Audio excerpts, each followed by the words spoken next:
예, 오늘 어린이 주일을 맞이하면서 예배 자리에 나오신 여러분들 축복하고요.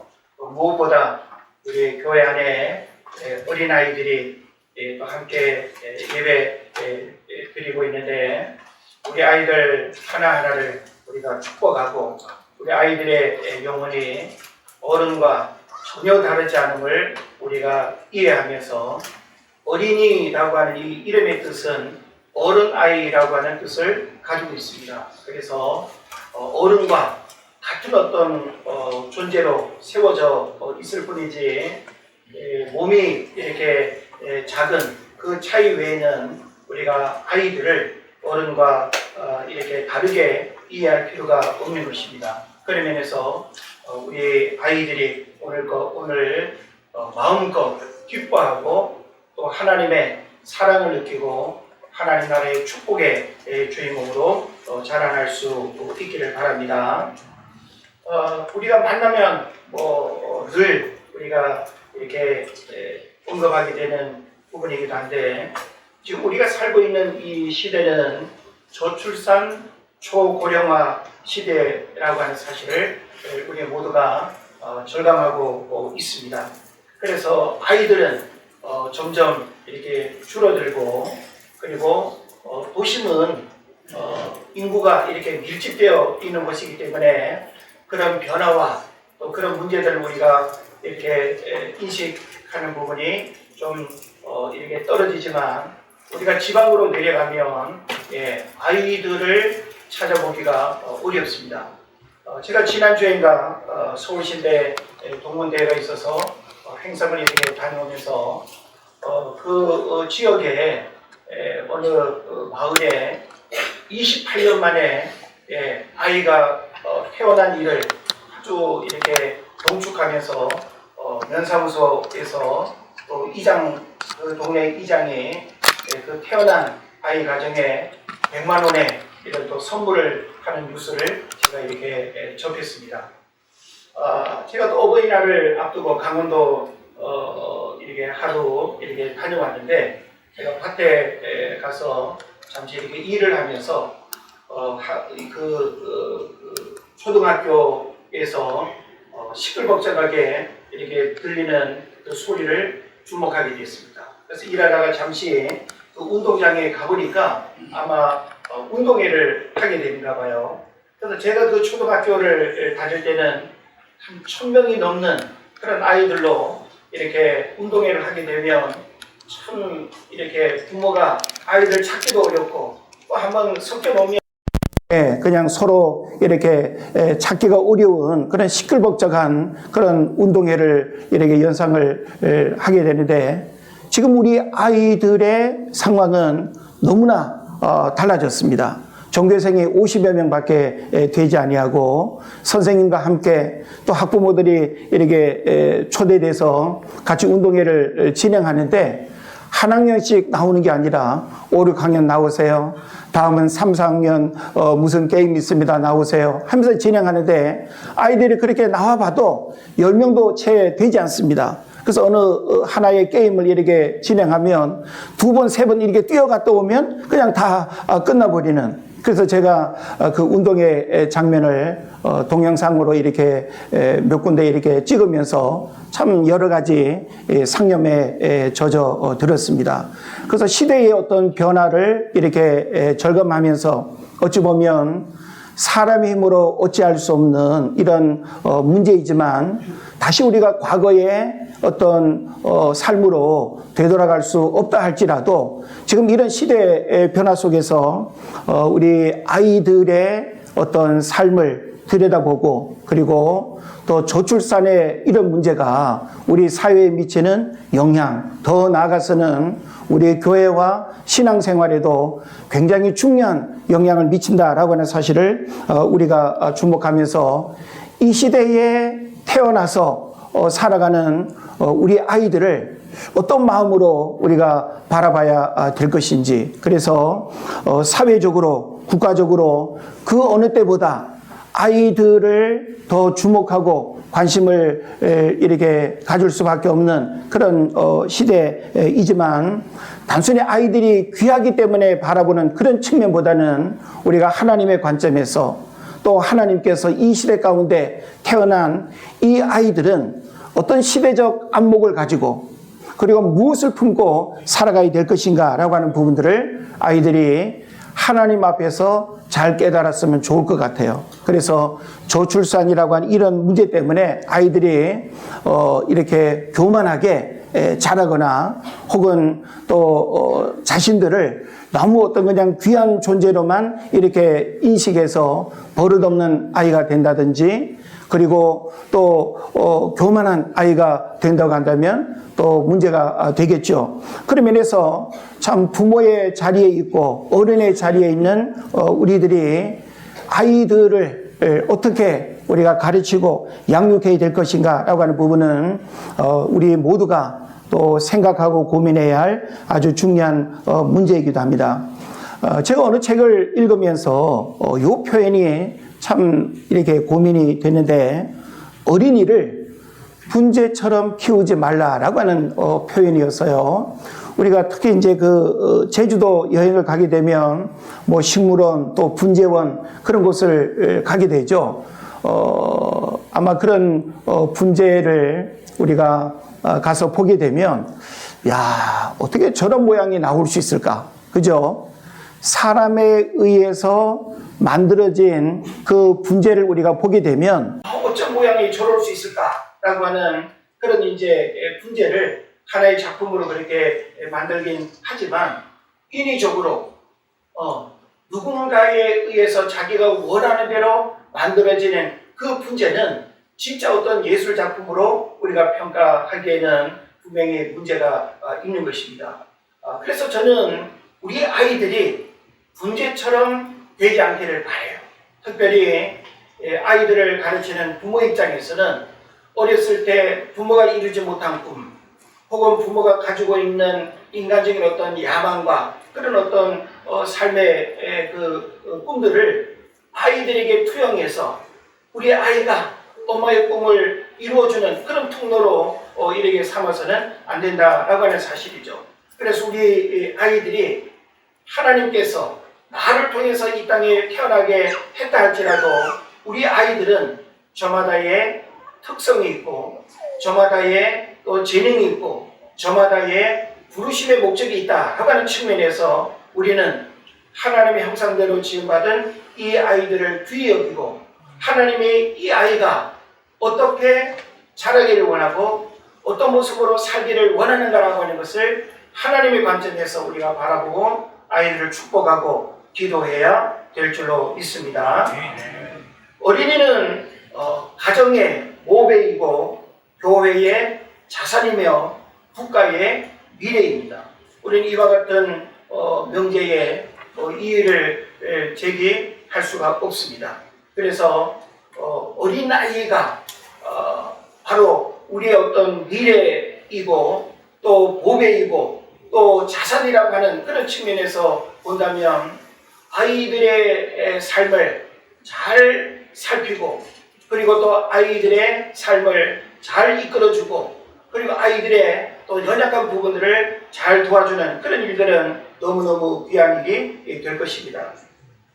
자, 우리가 교회에 와서 서로 믿음의 성도들이 인사를 나누고 또 뭐 대화를 하고 하는 거 참 반가운 만남이죠. 우리 교회에서 희애리가 아마 가장 이렇게 어린 아이가 돼서 여러분들의 사랑과 주목을 받습니다.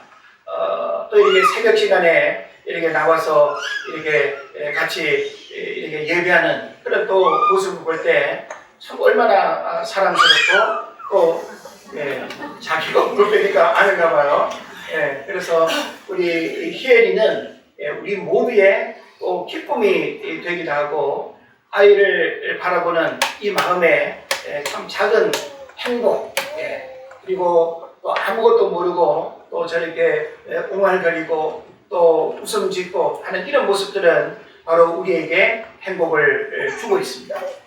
동화의 아버지 안데르센 잘 아실 텐데요. 이 안데르센이 이런 말을 했습니다. 나는 겐지스강도 건너보았고 알프스산도 넘어보았다. 그러나 내가 본 것 중에 이 세상에서 가장 아름다운 것은 어린이였다라고 이렇게 말합니다. 그래서 어리면 어릴수록 모든 게 다 아름다워 보이고 사랑스러워 보이고 모든 게 다 용납이 되죠. 그런데 뭐 미운 7살 되고 또 막 거짓말하고 속이고 공부 안 하고 말 안 듣는 그런 때가 되면 어휴 이거 그냥 하면서 자기 몸에 태어난 자식을 때로는 막 부정하기도 하고 욕을 하기도 하고 그런 이제 우리의 좌충우돌의 이런 모습들을 우리가 보게 되는 것입니다. 자, 그러나 오늘 우리는 이런저런 우리의 여러 가지 모습이 있다 할지라도 성경이 우리에게 가르치는 가르침들을 잘 이해하는 게 좋을 텐데 어린이의 소중함과 가치를 새롭게 인식하는 그런 시간 될 수 있기를 바랍니다. 그래서 근현대사의 어떤 역사를 이렇게 보면 어느 한 시기는 여자를 발견한 시기가 있게 됐습니다. 여성을 별로 이렇게 무가치한 존재로 무시하고 억압하고 또 남자의 이런 종속된 어떤 존재로 인식하던 시대에 여성이 가지고 있는 그 잠재적인 능력 그리고 여성이 할 수 있는 사회적인 큰 장점과 능력 이런 부분들이 또 어떤 인류 문명 발전에 굉장히 중요한 역할을 하던 그런 이제 발견의 시대가 있었습니다. 물론 또 이전에는 뭐 여러 가지 다양한 발견이 있게 됐는데 그러면서 어린이를 발견한 시대 그 시대는 바로 오늘 현대에 이르러서 바로 그런 부분들이 되어졌습니다. 그래서 옛날 그 고대 시대를 우리가 이렇게 살펴보면 성경 시대에도 역시 마찬가지일 수 있는데 어린 아이를 어른과 동등한 존재로 바라보지 않았습니다. 그래서 우리가 성경을 보게 되면 인구조사를 함에 있어서도 여자와 아이들은 인구조사에 포함시키지 않았죠. 그리고 어린아이들은 아직 미성숙, 불완전한 존재로 이해를 했습니다. 그래서 어른들이 공적으로 모여서 또 어떤 일들을 하게 될 때 아이들은 방해가 되고 불필요한 그런 존재로 이해를 한 거죠. 그래서 오늘 본문에도 보게 되면 어린아이들이 예수님께 다가오는 그 모습을 제자들이 어떻게 했다 그러죠? 꾸짖건을 이렇게 표현하고 있습니다. 여기서 꾸짖건을이라고 하는 말은 가벼운 어떤 쪼크 정도가 아니라 아주 귀찮은 존재. 너 여기 있으면 안 되는데 왜 여기 있어서 우리의 어떤 이 분위기를 깨뜨리고 우리의 일을 방해하느냐라고 대단히 부정적인 그런 의미가 있는 것입니다. 그래서 어린이를 업신여기던 시대 상황 속에서 예수님은 파격적인 사랑과 인격적인 대우를 하셨어요. 그래서 예수님의 이런 그 모습은 그 당시 아주 어찌 보면 혁명적 어떤 행동처럼 비춰진 것이죠. 그래서 그 누구도 예수님처럼 어린아이에 대한 그런 표현들을 하지 않았는데 예수님은 어린아이들을 뭐라고 표현했습니까? 마가복음 10장 15절을 보게 되면 누구든지 하나님의 나라를 어린아이와 같이 받들지 않는 자는 결단코 그곳에 들어가지 못하리라 이렇게 말씀하고 있어요. 그러니까 천국의 표상으로서 어린아이들을 예수님이 모델로 삼았다는 거예요. 천국에 들어가기를 원한다면 이 어린아이와 같이 아니하면 안 된다라고 하는 거예요. 그런 면에서 오늘 우리는 어른의 모습으로 살아가고 있지만 과거 어린 시절의 시간들을 우리가 돌아볼 필요가 있고 또 우리 어린아이들은 지금은 비록 어린 아이의 그런 삶을 살아가고 있지만 시간이 지나면 나도 어른이 된다라고 하는 이런 또 시간의 어떤 변화 속에서 지금 내가 어린이로 살아가는 이 시기가 인생에 얼마나 귀하고 복된 시간인가라고 하는 사실을 알아야 돼요. 예. 알았어요? 예, 그래서 우리 아이들이 나 빨리 어른이 되고 싶어. 예, 빨리 어른 돼서 그냥 마음대로 돈 벌고 내가 그냥 마음대로 돈 쓰고 싶고 빨리 그냥 결혼하고 싶고 그런 마음 가져도 예, 기다려야 돼요. 근데 만약에 어린아이의 이 시기가 평생 어린아이로만 산다면 과연 좋을까요? 예? 우리 청년들이 늘 청년의 모습으로만 산다면 또 좋을까요? 예? 우리 인생에 이런 유년기로부터 또 청년기, 장년기, 노년기 이런 시기를 우리가 지날 수 있다라고 하는 것은 큰 축복이라고 생각합니다. 그래서 노년기는 불행하고 예? 유년기는 행복하고 결코 그렇지 않습니다.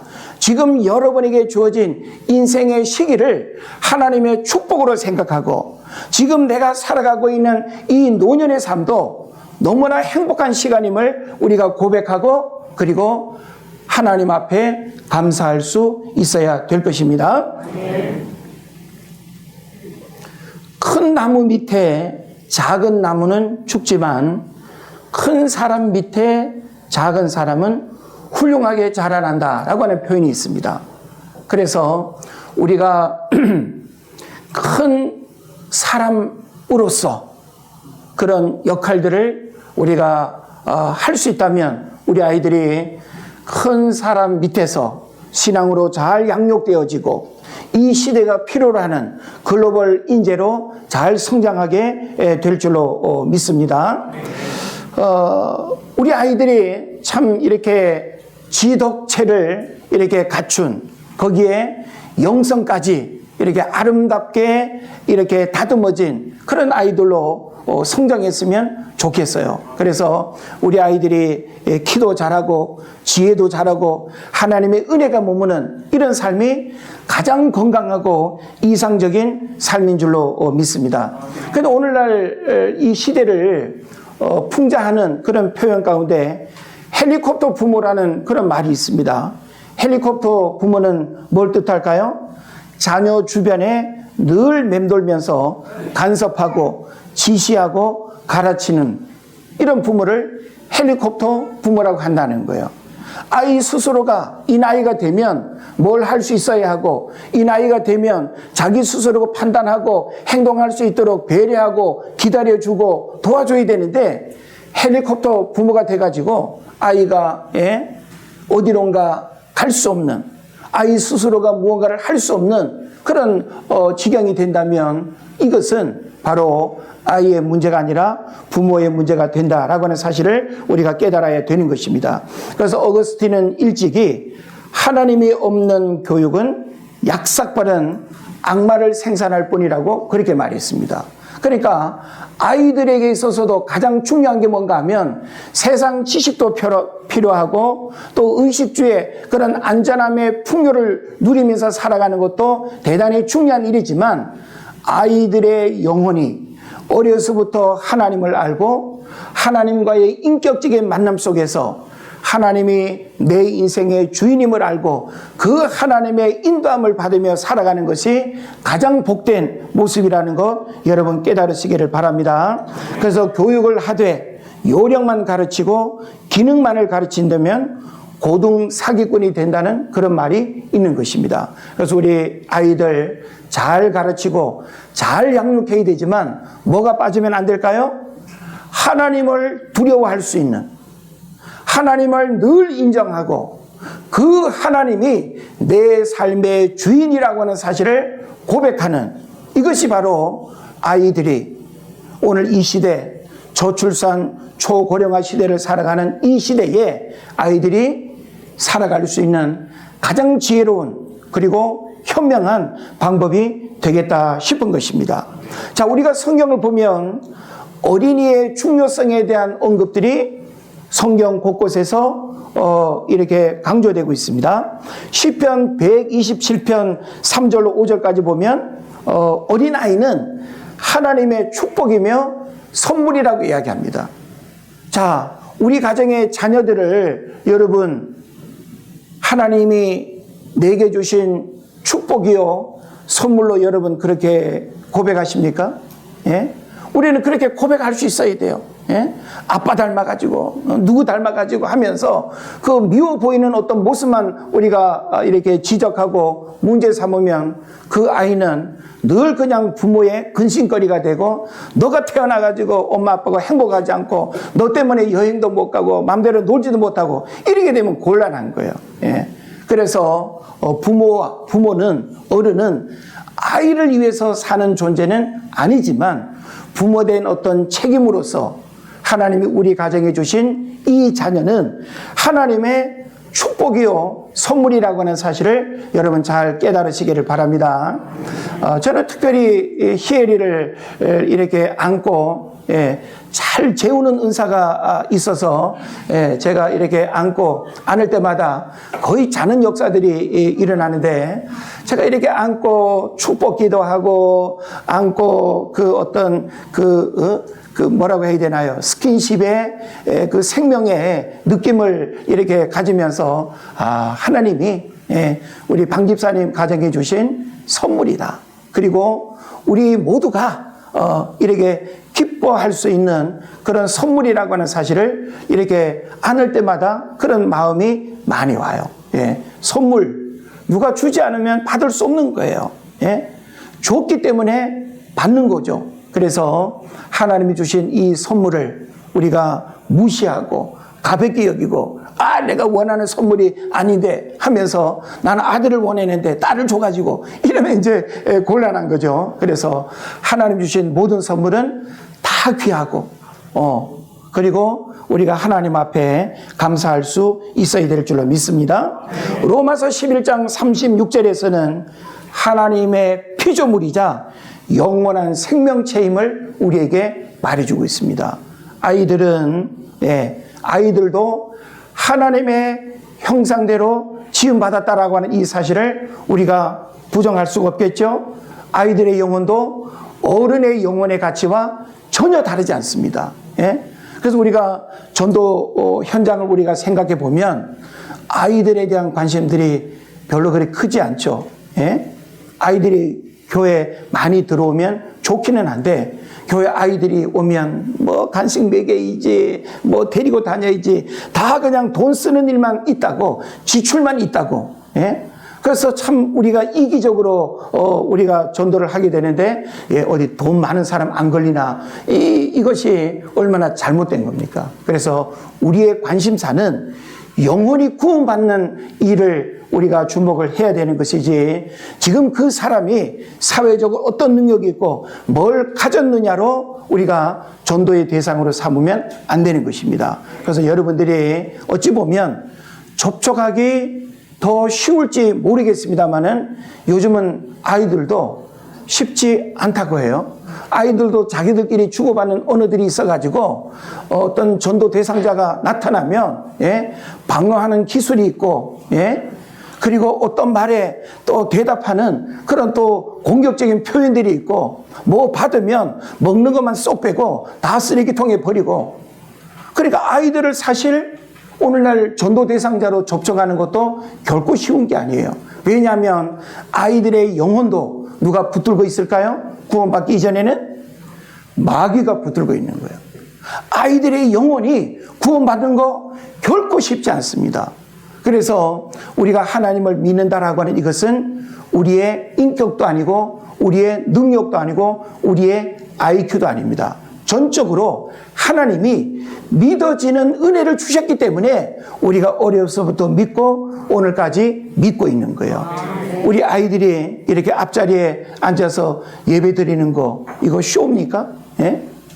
보여지기 위한 이런 모습이 절대 아닙니다.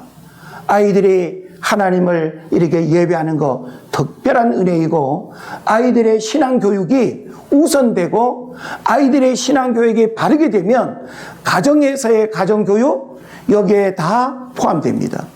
인성교육, 신앙교육 안에 다 포함됩니다. 부모 경경, 형제와 화목하는 거, 이웃을 사랑하는 거 가정에서 부모가 가르치지 않아도 신앙교육만 잘 되면 부모가 잔소리하고 이래야 된다 저래야 된다 내가 힘쓰지 않아도 신앙으로 모든 교육이 다 이루어짐을 믿으시기를 바랍니다. 그래야 아이들이 하나님과 사람 앞에 부끄러움이 없는 그런 모습으로 성장하게 될 줄로 믿습니다.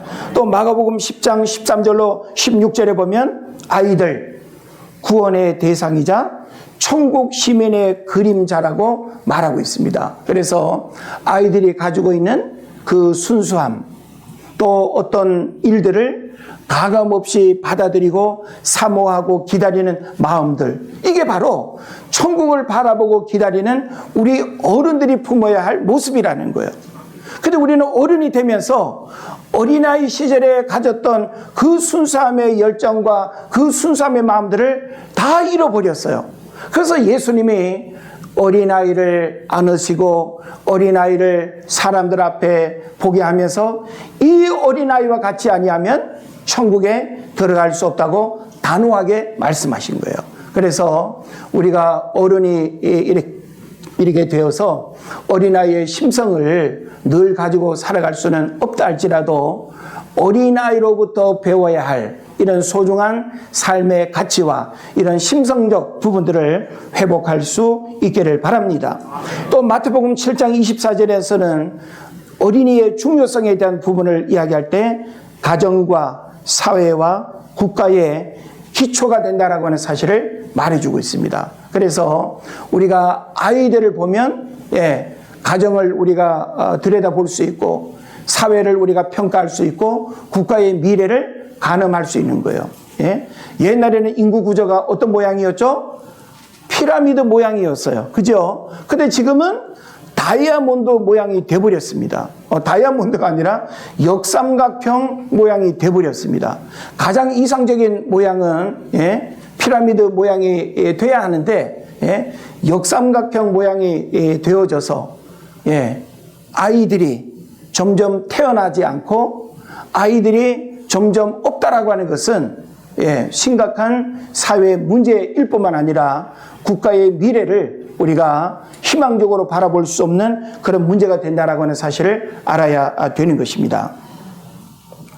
자, 이런 어린 나이의 어떤 어린이들의 중요성을 우리가 성경의 가르침을 통해서 이해를 해보면서 성경은 또한 우리 어린이들의 특징을 우리에게 가르쳐 주고 있습니다. 그래서 우리는 어린아이들이 가지고 있는 그런 특징을 어른들이 이해하고 어른의 눈높이에서만 바라보는 것이 아니라 어린이의 눈높이에서 그런 특징들을 공감하고 이해하고 배려하고 돌봐주고 이끌어줄 수 있는 그게 필요한 거예요. 자, 그러면 우리가 어린이들의 그런 특징을 우리가 모르지는 않을 텐데요.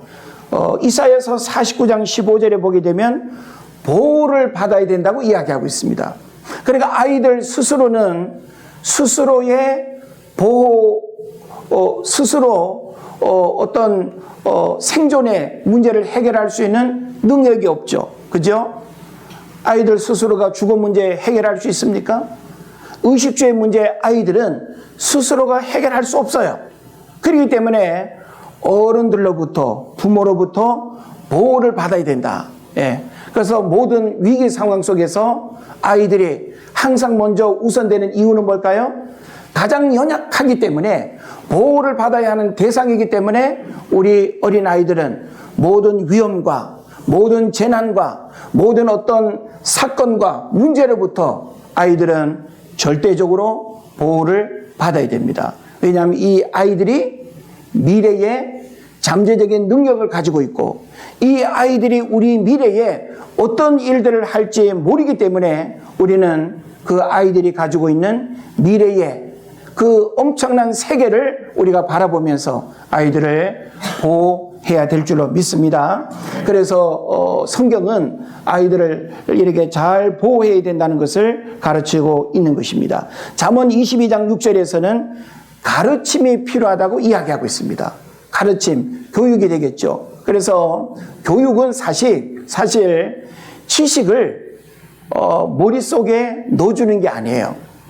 그래서 가르침이라고 하는 것은 보여주는 것이고 그리고 삶을 통해서 다양하게 아이들이 이렇게 보고 배우고 또 어떤 삶의 어떤 중심을 잃어버리지 않도록 편견을 갖지 않도록 아이들이 이렇게 가르침을 받아야 될 것입니다. 그래서 가르침은 지식만을 의미하지 않는다.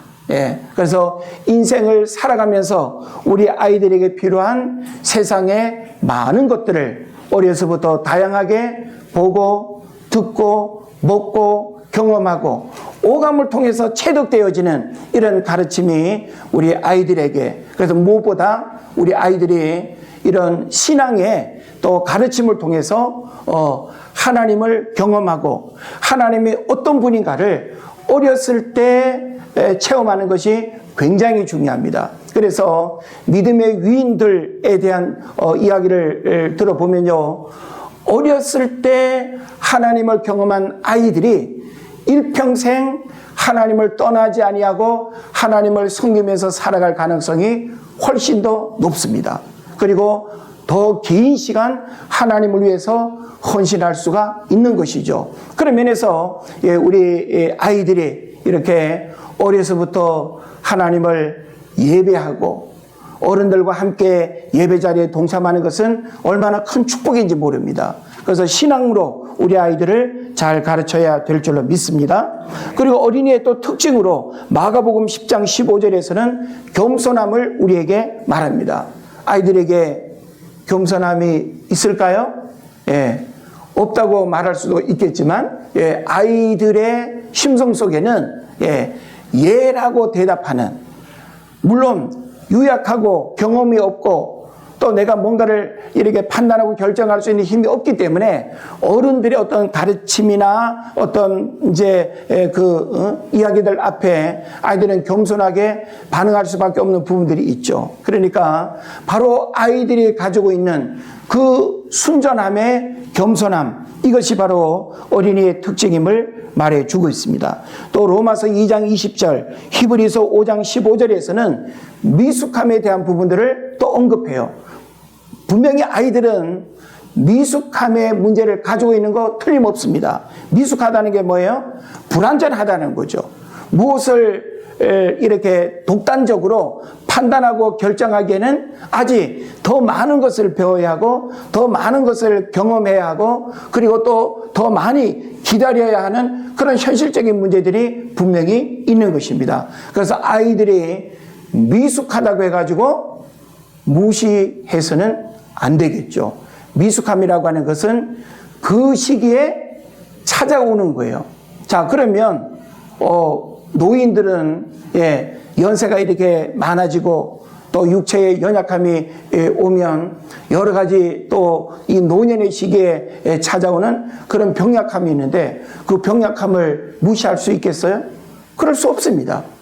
그 시기에 누구나 겪을 수 있는 일이기 때문에 우리가 인정하고 받아들이고 또한 존중해야 되는 것처럼 우리 아이들의 이 미숙함도 아이들의 문제가 아니라 하나님이 이 시기에 미숙함은 당연한 것임을 말해주면서 그 미숙함을 성숙한 어른들이 부모가 잘 도와주고 이끌어줘야 된다는 것을 가르치고 있습니다.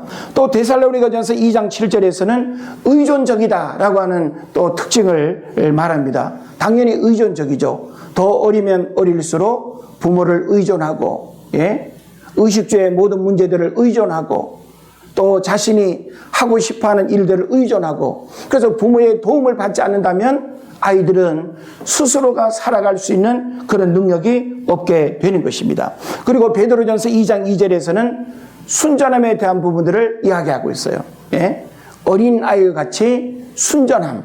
그래서 우리 어른들이 배워야 될 게 뭔가 하면 바로 아이들에게서 발견되어지는 순전함이 있어야 된다. 그래서 의심하지 않고 있는 그대로를 받아들이고 사실은 부모가 나쁜 것을 그냥 타가지고 먹으라고 해도 의심하지 않고 먹는 것처럼 이런 순전함이 바로 우리에게 있어야 된다는 거예요.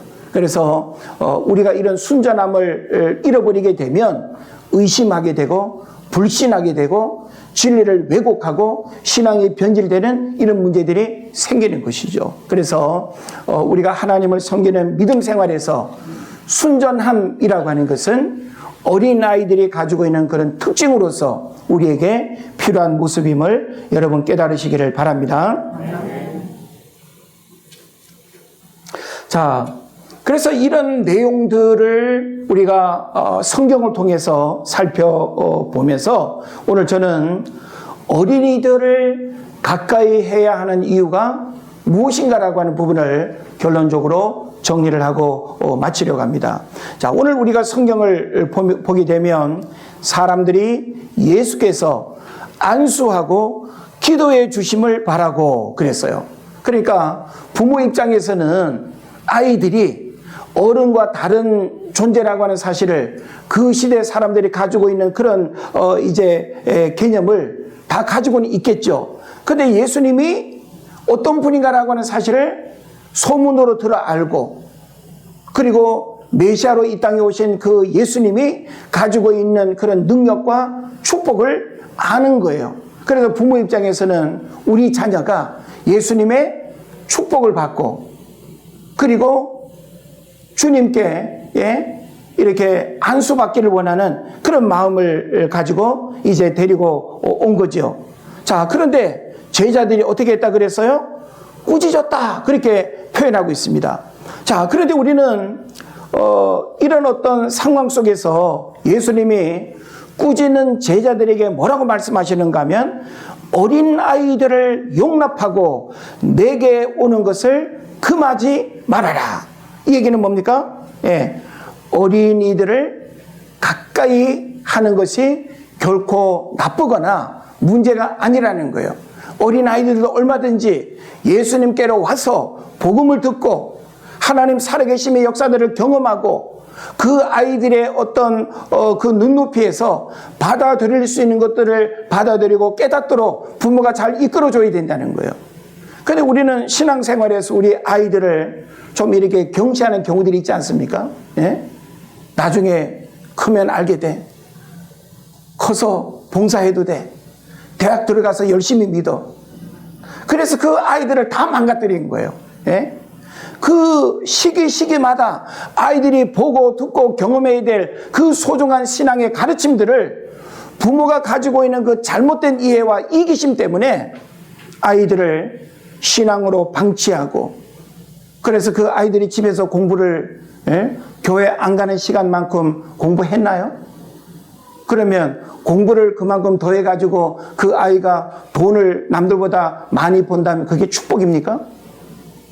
부모가 가지고 있는 이 잘못된 사고, 부모가 가지고 있는 이 잘못된 이런 어떤 마음들을 바꾸지 않으면 안 되는 거예요. 여러분, 절대적으로 우리 아이들이 예배 중심의 삶을 살아가고 교회 중심의 삶을 살아가고 하나님 중심의 삶을 살아가도록 여러분이 이끌어주지 않고 이 신앙에 여러분이 실패하면 끊임없이 자녀 때문에 괴로움 당하고 고민하고 걱정해야 될 일들은 아이가 청년이 되고 어른이 되어도 그 부담감을 결국 극복하기가 어려울 것입니다. 그래서 어린이들을 우리가 늘 가까이 예배 가운데로 오게 하고 예수님을 만날 수 있도록 이끌어주고 신앙으로 아이들이 가까이 다가올 수 있도록 기다려주고, 이거는 너무나 당연한 거예요. 아이들이 가까이 올 수 있는 모든 준비와 환경들을 만들어주는 이 일은 예수님께서 아이들이 내게 오는 것을 금하지 말라라고 했던 것처럼 교회는 아이들이 와서는 안 되는 그런 금지구역이 아닙니다. 오히려 교회 안에서 아이들의 웃음소리, 아이들의 기도소리, 아이들의 찬양소리가 교회 안에 울려 퍼질 때 바로 그 교회의 미래는 희망적인 일이 되는 것입니다. 그래서 가정에 아이 우는 소리, 그 다음에 글방에 글 읽는 소리, 그리고 교회에서 아이들이 예배하고 기도하고 찬송하는 소리가 있다고 한다면 가장 이상적인 그런 부분이 아닐까 하는 생각을 해봅니다.